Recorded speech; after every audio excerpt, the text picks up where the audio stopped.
Dans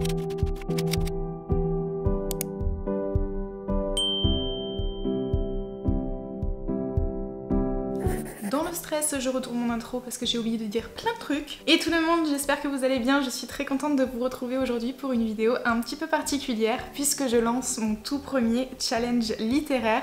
Non sans appréhension quand même, j'avoue que je suis un petit peu stressée. Un chouïa. Pour ce challenge qui va débuter du 1er avril jusqu'au 31 mai, il s'appelle le Tarot Books Challenge. Donc c'est un challenge littéraire qui s'articule autour du tarot divinatoire. Pour la petite histoire, mon pseudo livromancienne vient en fait de cartomancienne, donc c'est la divination par les cartes, que ça soit par les oracles ou le tarot. Du coup je trouvais ça plutôt sympa de faire un challenge littéraire autour de ça. Surtout qu'à la base j'avais énormément d'idées et je suis partie extrêmement loin. Donc je me suis dit Aurélie, pour un premier challenge, essaye peut-être de te modérer. Mais avant d'aller plus loin dans la présentation et de vous donner les consignes, je tiens à vous dire déjà que j'ai créé un Discord pour la communauté mais aussi pour pouvoir échanger autour du challenge.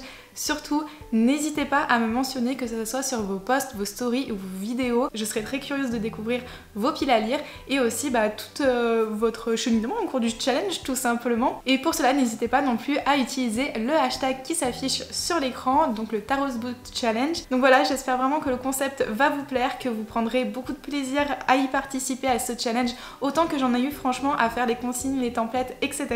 Donc vous allez tout retrouver, les templates, sur mon profil Instagram, mais également sur le Discord si vous voulez venir. Et je ne sais plus quoi dire d'autre. Du coup pour ce challenge je me suis inspirée du tarot. Donc le tarot plus connu c'est le tarot de Marseille, mais il en existe de toutes sortes, mais toujours sur la même structure. On va avoir 78 cartes. Alors je vous arrête tout de suite, j'ai pas fait 78 consignes. Composées d'arcanes mineurs qui se regroupent en 4 catégories. Donc on va avoir les deniers, les coupes, les bâtons et les épées. Et ensuite vous avez les 22 arcanes majeurs et c'est dans cela où j'ai pioché 10 consignes correspondant du coup à ces 10 cartes. Même si j'ai essayé de garder du coup la signification de la carte, j'ai quand même largement adapté pour que ça corresponde à l'univers littéraire. Donc vous étonnez pas si vous y connaissez un petit peu et que ça ressemble pas tout à fait.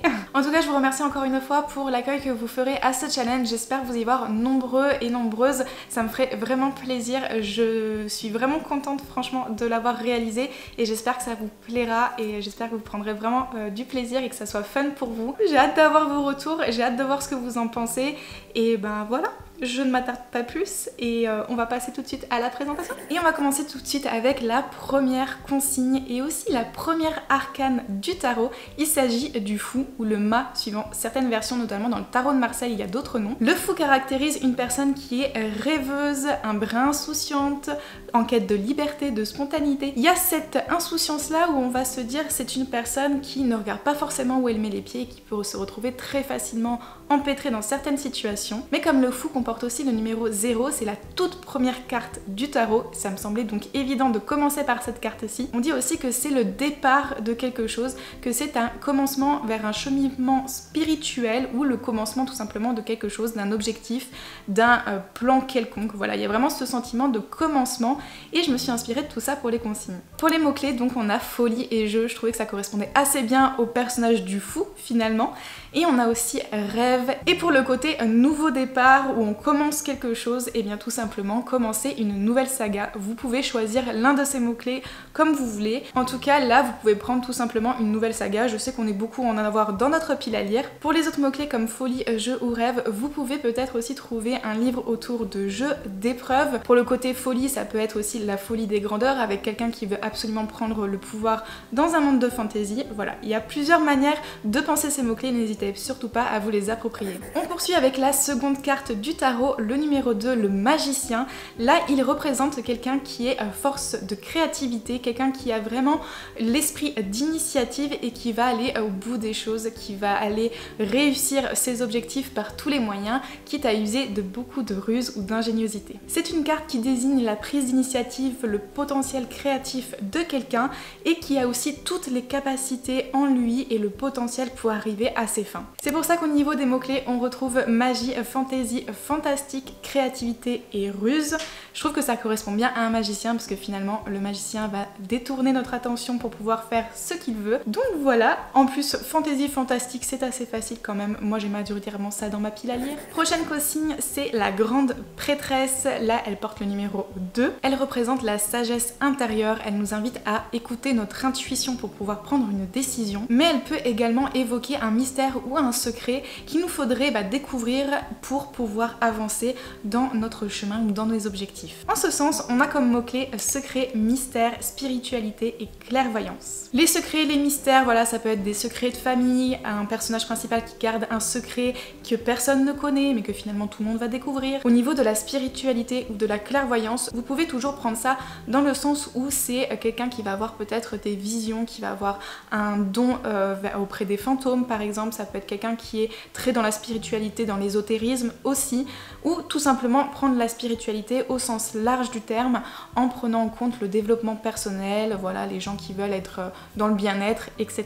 La prochaine consigne c'est la carte du hiérophante, donc le numéro 5, qui lui représente une certaine rigidité puisqu'on va avoir tout ce qui porte aux règles, aux normes de la société, c'est quelque chose voilà, qui est très ancré dans les traditions et on retrouve aussi un sentiment d'appartenance à un groupe, l'appartenance à une famille, à des amis, mais ça peut impliquer aussi un apprentissage, quelque chose qu'on doit apprendre, qu'on va nous enseigner. Il représente l'enseignant en réalité, donc celui qui va nous apporter quelque chose, un savoir ou du moins une évolution. Du coup au niveau des mots-clés j'ai plutôt centré sur tradition, passé, origine, retour aux sources, héritage et croyances. Donc là on va retrouver tout ce qui est famille, tout ce qui est tradition, peut-être les sorcières aussi, genre si c'est des héritages familiaux. Donc là j'ai plutôt centré au niveau, c'est vrai, de la famille, du coup du retour aux sources, des origines qu'on peut avoir dans le passé. Vraiment quelque chose qui va nous inspirer peut-être l'héritage familial d'une lignée de sorcières par exemple. Ça peut être un héritage quelconque qui soit financier, qui soit un objet. C'est vrai que je pense beaucoup fantastique et fantasy, mais par exemple un objet magique qu'on a hérité de notre grand-mère. Des choses comme ça où ça va nous rappeler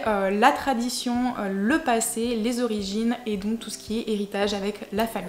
On arrive avec la carte numéro 6, les amoureux. Alors par rapport à ce qu'on pourrait croire, ce n'est pas forcément une relation amoureuse qui est désignée ici, mais plutôt une alliance très forte, un lien qui unit une personne envers une autre. Donc c'est l'amour au sens large qui peut aller du coup même à des amis et envers soi-même. Donc c'est vraiment dans ce sens-là qu'il faut prendre cette carte. Du coup pour les mots-clés, on retrouve amour, amitié fort, forcément j'ai mis un petit peu de spicy, mais aussi l'amour de soi. Donc si vous voulez lire un livre de développement personnel ou quelqu'un qui est dans une prise de confiance en soi, qui apprend à s'accepter avec ses complexes, avec sa différence, vous pouvez tout à fait miser dessus.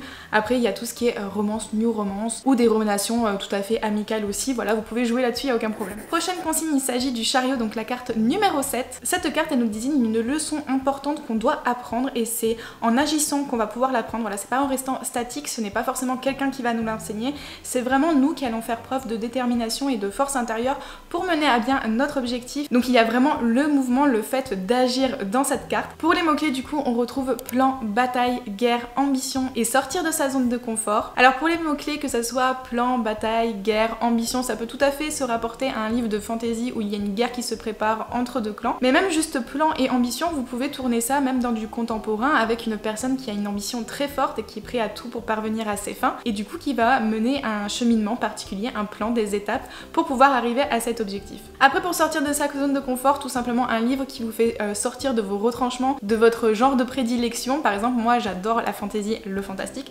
je vais plutôt me tourner si je joue sur ce mot-clé sur de la science-fiction ou alors du contemporain pur et dur, tranche de vie. Ça c'est clairement des choses qui me sortent de ma zone de confort.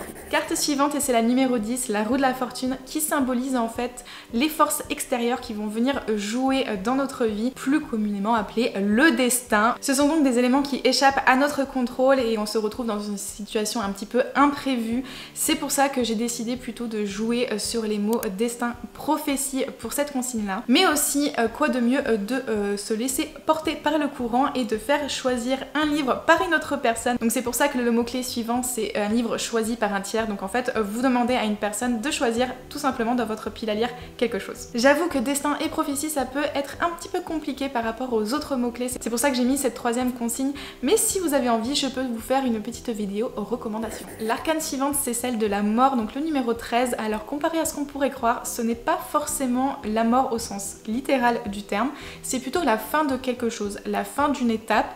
On est arrivé au bout, c'est un point de rupture, donc on va être sur la prochaine étape qui est un changement. C'est dans ce sens-là qu'on retrouve les mots-clés mort, changement, transformation, renaissance et seconde chance. Là aussi c'est très large au niveau des livres, vous pouvez très bien choisir un livre qui parle du deuil ou alors tout simplement quelqu'un qui va subir une transformation parce qu'elle sort de son cocon et elle va découvrir tout un autre univers et se découvrir peut-être l'élu, je ne sais pas. En tout cas une notion de transformation, que ce soit physique ou mentale, une évolution du coup dans un personnage, donc n'hésitez pas à jouer sur ça si vous en avez envie. Et pour la seconde chance, tout simplement peut-être une relation amoureuse auquel on donne un nouvel espoir. Et on arrive à l'avant-dernière consigne avec la carte numéro 15 qui est le diable. Ce sont donc les tentations, les vices, mais aussi les énergies négatives et les personnes autour de nous qui ne sont finalement pas de confiance et qui peuvent amener à une trahison. Mais pas que, parce que le diable ça peut être aussi nous-mêmes, donc nous qui sommes autodestructeurs, donc il y a vraiment cette notion-là aussi qui peut être envisagée. C'est pour ça que dans les mots-clés on va retrouver vengeance, vice, autodestruction, malveillance, trahison et dark romance. Là aussi vous pouvez mettre peut-être des enemies to lovers parce que je pense à la notion de vengeance et de trahison, il y a souvent ça dedans, que ça soit par exemple un fantastique où quelqu'un va vouloir se venger de quelque chose, voilà. Je trouve que c'est assez facile de trouver ça dans la littérature imaginaire. Après dans le contemporain vous pouvez jouer peut-être sur l'autodestruction avec un personnage qui est dans un mal-être bien profond et qui va essayer de s'en sortir, enfin voilà, vous pouvez jouer sur ces mots-là. Et on arrive à la toute dernière consigne qui est la carte numéro 21, le monde. C'était obligé de conclure avec cette carte là puisqu'on arrive en fait sur la fin de quelque chose, la fin d'une étape. Le monde nous amène généralement un dénouement positif et c'est ce qui va conclure finalement le fou, donc la première carte du tarot qui est aussi la première carte de ce challenge. Donc le monde va conclure du coup le chemin mené par le fou et je me suis dit, le fou on commence une nouvelle saga, et bah le monde on va en terminer une. Et si vous êtes comme moi et que vous avez tendance à commencer énormément de sagas mais ne pas les terminer parce que vous n'avez pas envie de dire au revoir à vos personnages, ah bah ça va être dur. Et voilà tout le monde, c'est terminé pour cette vidéo. J'espère sincèrement que ce challenge vous fait plaisir et que ça va vous plaire aussi autant qu'à moi parce que franchement je suis hyper emballée et j'ai hâte d'avoir vos retours dessus. Si jamais ça vous intéresse, je peux vous faire une vidéo recommandation bien sûr en fonction des consignes pour pouvoir vous proposer des livres que j'ai déjà lus et qui pourraient correspondre. En tout cas, ma pile à lire arrive pour mercredi, donc écoutez, n'hésitez pas à me dire en commentaire si vous comptez participer. Il y a le lien du Discord si vous voulez me rejoindre et ben voilà. En attendant, moi je vous fais des gros bisous et je vous dis à bientôt. Ciao ciao.